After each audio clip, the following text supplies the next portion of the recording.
హైదరాబాద్ నగరంలో పేదవాళ్లకు 5 రూపాయల భోజనం పెట్టాలని, పేదవాళ్లకు కూలి పోయే వాళ్లకు పొద్దున్నే టిఫిన్ చెయ్యడానికి క్యాంటీన్లు పెట్టి ఇందిరమ్మ పేరు పెడితే ఈ తలమాచిన దద్దమ్మలు సోయిలేనోళ్ళు ఇందిరమ్మ పేరు పెడతారని ధర్నా చేసిరు.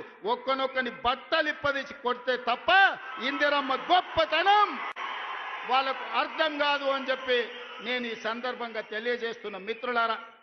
మేము శాసనసభలో మీరు ప్రతిపక్షంలో ఉన్నప్పుడు కూడా చర్చ పెడతామంటే మేము ప్రిపేర్ అయ్యి రాలేదండి అంటారు.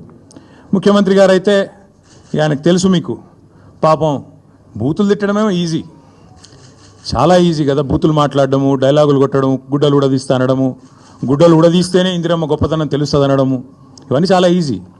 కానీ ముఖ్యమంత్రి గారికి నేను ఎందుకు 72 గంటలు టైం అంటున్నా అంటే, మళ్ళీ మీరు అక్కడికి చర్చకు వచ్చి బేసిన్లు బెండకాయలు అని చెప్పి ఆయనతో ఉన్న పరువు తీసుకుంటే తెలంగాణ ముఖ్యమంత్రి పరువు పోతుంది. ఇప్పటికే మీరు ఎంత సిగ్గుమాలిన వ్యక్తో ఇప్పటికే అందరికి అర్థమైపోయింది.